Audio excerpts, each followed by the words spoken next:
This is a video response to Cutlerylover. He's done a couple videos on the Mossberg 500 and the ammunition he uses for it and stuff like that. This is just my feelings on the subject and a couple of things he talked about. First off, Jeff, I just sent you a package pertaining to this kind of stuff, or one of the things that it is pertaining to this kind of stuff. Send me a message when you get it. I put open on camera on it, so even if you don't see this, you should know to open it on camera. Now I'm going to talk about what I had to say about your videos. First off, you were talking about the 12 gauge for home defense, and I completely agree, obviously. One of the things you said is you didn't have a breaching round to show, what you used to breach doors with your door breacher shotgun. This is a door breaching round. Looks like a 12 gauge flare. Has a rubberized powder projectile. That's the best way I could put it. It's like a big ball of rubber that bursts into like a sand. It stops immediately after it goes to the door. That is truly a non-lethal round. That's why they use it for that. Okay. The next thing you were talking about was people staggering rounds in a shotgun tube. What I used to like to do was go like this: birdshot, buckshot, then a buck and ball or slug, either one, and then repeat down the line. Okay, I don't do that anymore. I know a lot of people who do that or something similar.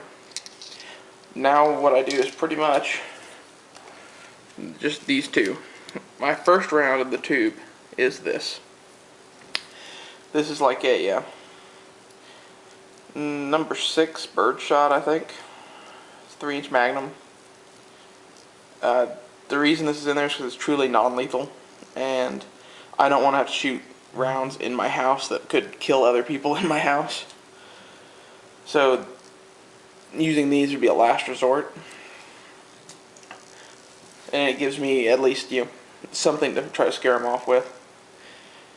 This is what the rest of the tube is loaded with, though. This is a 60 caliber musket ball with 6 double-aught buck pellets in there. You can see those right there, kind of nested in beneath it. And I loaded up with 7 of those and 1 of these, and leave the chamber empty because that way I can have the noise as well. I like giving them a little bit of warning at least. So I'd rather not fill my house full of holes. It doesn't really have to do with them. I don't really care about them. Okay. As far as the shotgun goes, the only thing I really have to say is you got to get rid of the pistol grip. I mean, you're going to laugh that I said that when you see what I sent you, but I don't like the pistol grip. I mean, if you like it, yeah, that's fine. But if you shoot rounds like this, or like your slugs out of that gun, I could never shoot more than 1 or 2 of them because it kicks so hard. The stock makes it much, much easier to shoot and does not feel like your hand is going to fall off after you shoot it. Also, in your video, you mentioned that buckshot was like emptying a 9mm on someone. The pellets in buckshot aren't 9mm in diameter. They're a 32 caliber ball. So it's not quite the same. It's pretty close, but it's more like someone emptying a 9-round 32 pistol on somebody than it is a 9mm. And that's another thing, is typically buckshot loads. Let me find one again. Here's one. Are 9 pellet, and they're usually marked how many pellets are on them.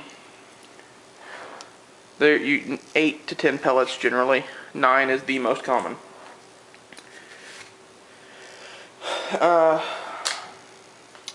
Now, you were talking about you've never been in a situation where you had to use any of this. Well, the only time I was ever in a situation where I had to use any of this, I didn't have a shotgun. It was right around my 19th birthday, and I actually did happen to have a handgun. It was this particular handgun. And all I had to do was, the guy was trying to break in my back door. I held it up to the glass, and as I did that. thinking the guy heard the noise or saw the gun or something and went running off into the night. Still cracks me up to this day. That's all I had to do. Okay, I was getting ready to put some 9mm hollow points through his ass. Anyway, so that's pretty much why I started using the shotgun, though, is because, you know, it's great to have a handgun for home defense or whatever. Oh, I'm probably never going to need it.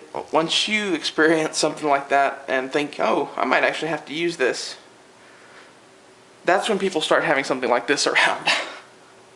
Just also my opinion.